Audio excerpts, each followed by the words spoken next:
I've mentioned this before, but Dragon Ball is my favorite anime of all time. With that comes some obvious entailments. I think it'd be pretty hard to like or enjoy Dragon Ball without liking Goku, or at the very least having some respect for the guy, considering he's literally in every arc and he is, the main character. I, however, would consider Goku my favorite fictional character in general, like of all time, and I like evaluating my favorite characters this way. I did a similar video on one of my favorites in Naruto, Minato Namikaze, and that video was extremely well received, so I thought why not do it again. Goku, as I'm sure everyone will be willing to admit, that despite any seemingly good deeds he's done, he has also done some fairly selfish things and made some fairly selfish decisions, such as when he forced Gohan to fight Cell in his place and subsequently gave the android a Senzu bean just to further draw out Gohan's power in a fair fight, as he called it. While Goku may have had good intentions, obviously meaning for his son to permanently put down Cell, the obvious selfishness in the decision can't go unnoticed. I don't plan to be biased in this video, and I said earlier I do recognize that Goku has done some good deeds. However, I don't think doing a good deed can result in you not being a sociopath, nor do I think sociopaths are immune to doing good deeds. It all depends on the person. Homelander and Tywin Lannister are both good examples of a sociopath who will do good things. However, they both do so with the intention of, in Homelander's case, protecting his public image, and in Tywin's case, to further the position of House Lannister.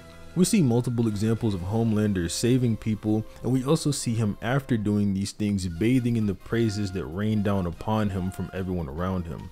Tywin Lannister authorized the Red Wedding to get rid of Robb Stark, but in doing so he killed Robb's pregnant wife, mother, and Robb himself. They were all slain.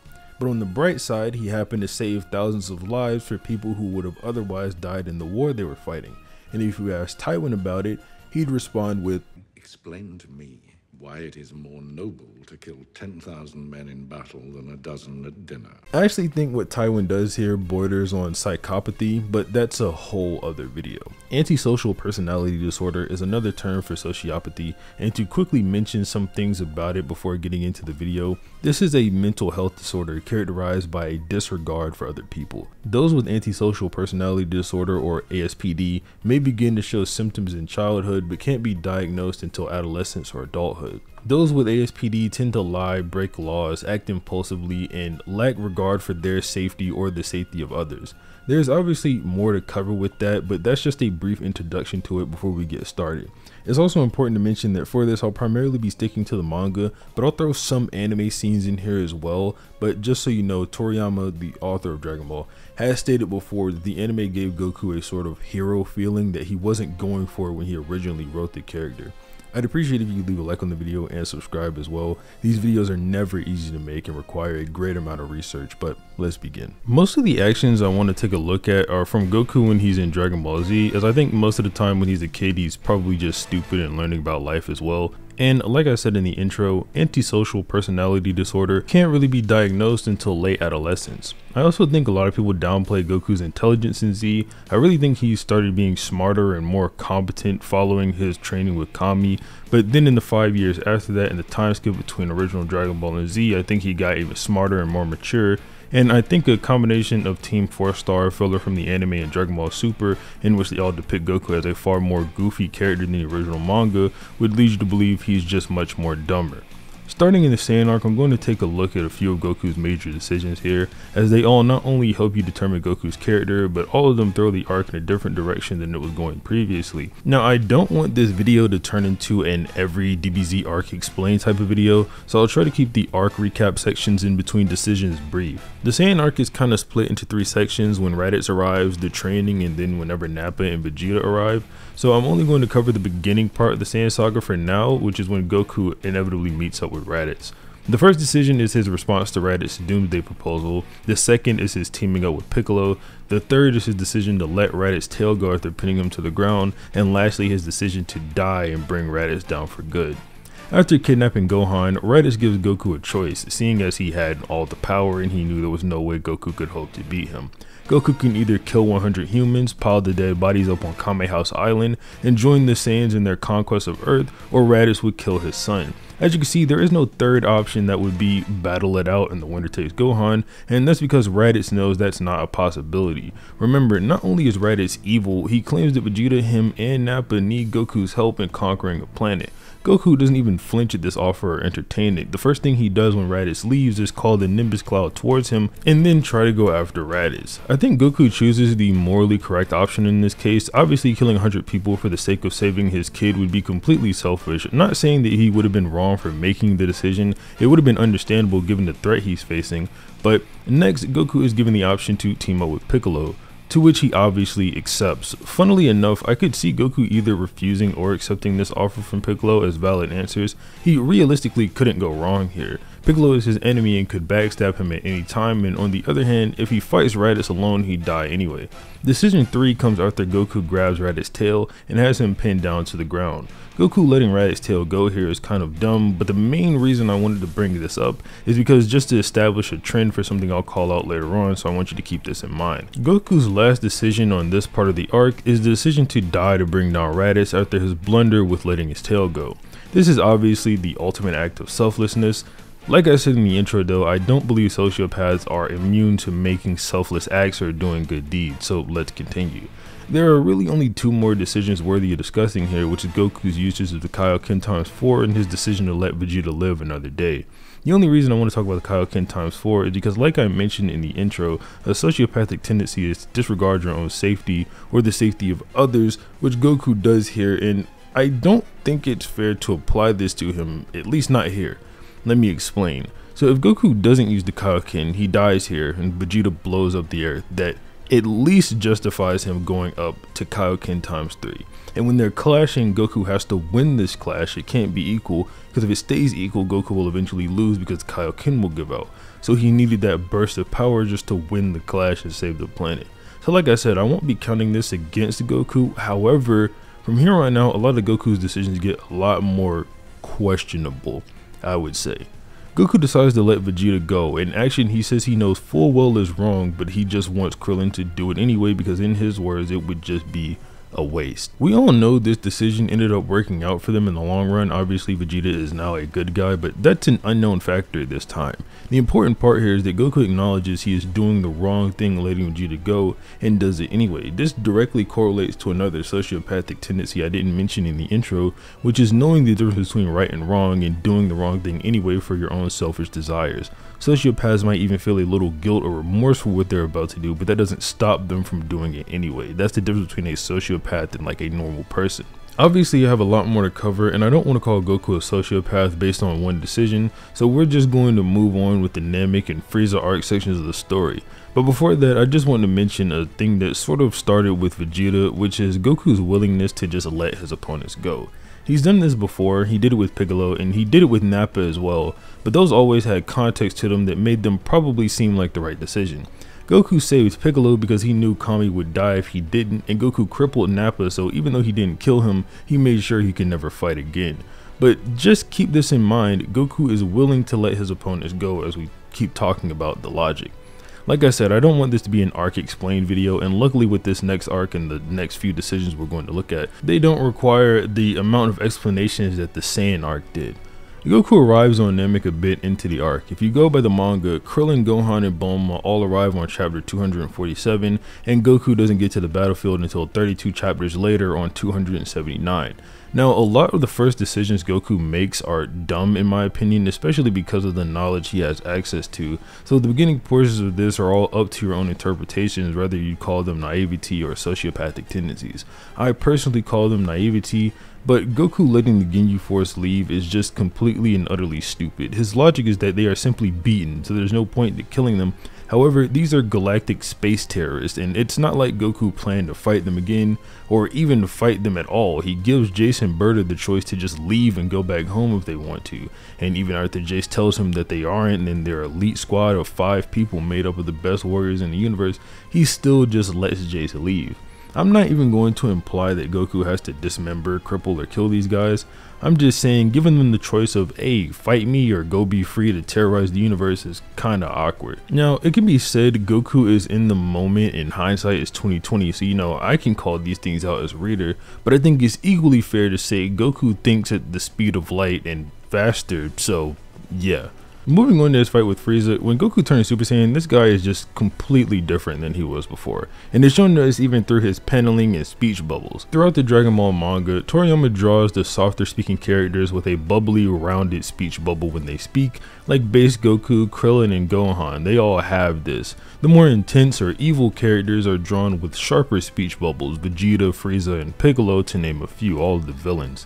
Goku, after his transformation into a Super Saiyan, is no longer drawn with the rounder speech bubbles, which is a change you would never be able to notice while only watching the anime. Goku letting Freeza reach full power is nothing but selfish and it dangerous people. He claims he doesn't want to have any regrets as a warrior, and this gets into the problem of Goku's genetics, where we all know Goku loves a good fight. However, that's not an excuse for what he's doing, it's just a reason for what he's doing. It doesn't excuse any behavior, it only tells us the reason why he's making these decisions. Goku even goes as far as staying on Namek so he can just finish the fight with Freeza, not even kill him. He literally just wants to beat him because of what he did to Krillin. He even goes as far as telling King Kai if he doesn't let him finish this fight, he'll hold it against him for the rest of his life. Goku had been stalling for time to get people off the planet. That much is true. He'd been fighting Freeza, basically Frieza's way the entire fight, in the sky and holding back. We learned earlier Goku prefers hand-to-hand combat on the ground, and after everyone is gone, Goku goes back to the ground, back to his preferred way of fighting, and not playing Frieza's games anymore. When this happens, Goku utterly destroys Freeza and beats him down badly. The anime makes this seem much more close, but after returning to the ground, Goku versus Freeza doesn't even last the entire rest of a chapter. Frieza's breathing heavy, Goku isn't, and then Goku humiliates Freeza with the speech, but after this, he just leaves. He claims he's going to go home and just leave. This is another situation like the Ginyu Force thing, but in this case I can't let it go as being naive because Vegeta warned Goku twice about how stupid it is to not just kill Freeza, and Freeza has killed trillions of people along with his best friend Krillin, so there's no reason Goku should be letting Freeza live no matter how hopeful he is he might change. Goku is genuinely disappointed when Freeza doesn't change, and he gives him this sad look after blasting him away. The anime changes this to more of a mad look, but it's whatever. I also wanted to mention Goku bats Frieza's blast away in the anime and blows it into a nearby planet that literally blows up. It's unknown whether or not this planet was inhabited or not, but I just wanted to mention that he did do this. After this, Goku stays on Yardrat, but that's not too important. They were nursing him back to health and then he was training after that. We see Goku doesn't teleport to Frieza whenever he gets to Earth, which is also pretty weird, but I'm sure if he sensed the Earth was in danger, he would have used instantaneous movement to get there. I will say Goku at least grows up a bit here and says that this time when he fought Freeza he would have finished him off for good, and I think it's fair to take him serious since Trunks confirms that in the future timeline he's from, Goku did exactly that. Now we get into the dumb selfish crap. Goku makes an extremely selfish decision to just fight the bad robot guys instead of just killing Dr. Gero. So far, Trunks has been right about everything, so taking him serious about being from the future and what will happen is what should have been done, and all the Z fighters go find Dr. Gero and beat him up. Like I said, there is at least some merit to what Trunks had said at this point. I do want to give them a tiny bit of leniency on this. We don't really know if Dr. Gero was already an android by this time, so there is a chance that they would have found him and then he would have completely wiped the floor with them. However, there is no way they could have known that, so I don't want to give them credit for it. This is more of a group thing than a solely Goku decision, but the main ones advocating this are the battle crazy Saiyans who just can't be cowards. And I understand the genetic need for battle these guys have. However, this, like I mentioned earlier in another example, is not an excuse for their behavior, it's only the reasoning it's happening. And I'll reiterate what I mean by this. It's not an excuse for their action, or it doesn't excuse their actions. It only gives us a reason as to why those actions are being made. If you ask an axe murderer why he murdered someone with an axe, he's likely to tell you a reason he did it, but it doesn't excuse his action. Same type of thing is going on here. I also want to say I'm not complaining that the characters don't act completely realistic or logical in this situation. I've defended characters being stupid or irrational before because I think that character flaws are needed to make characters more entertaining.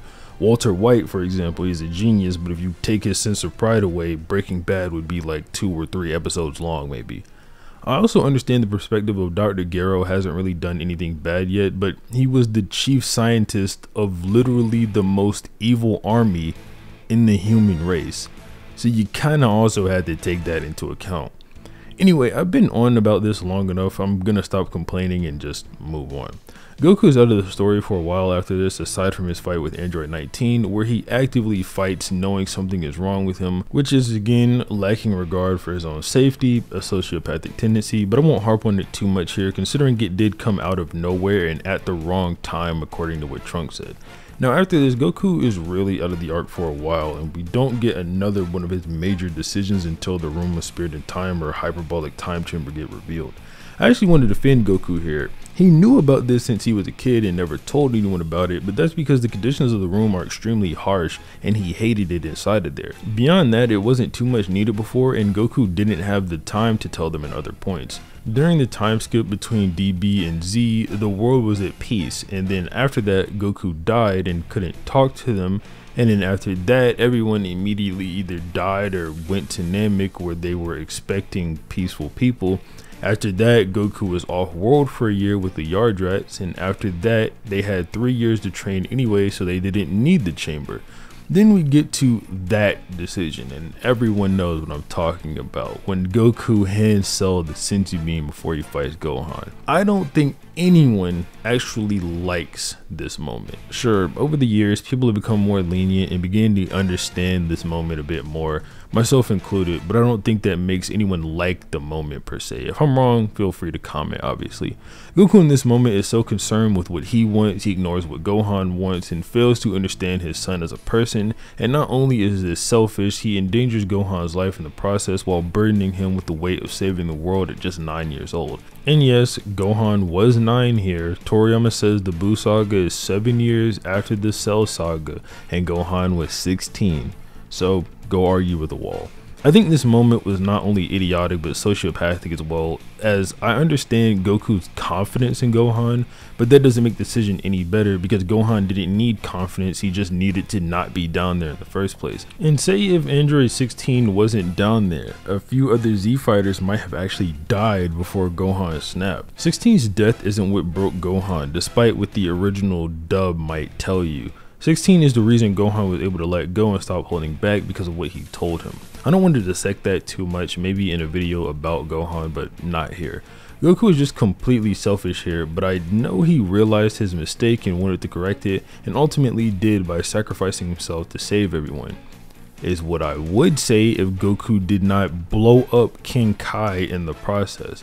Goku gets to King Kai's planet, apologizes for killing him, and then dies. Keep in mind, Goku isn't out of ki or anything. He ate a Senzu Bean, and it's not like he was too slow. He spoke an entire sentence before Cell blew up, and Goku can move far faster than light, and even if you don't think he can teleport.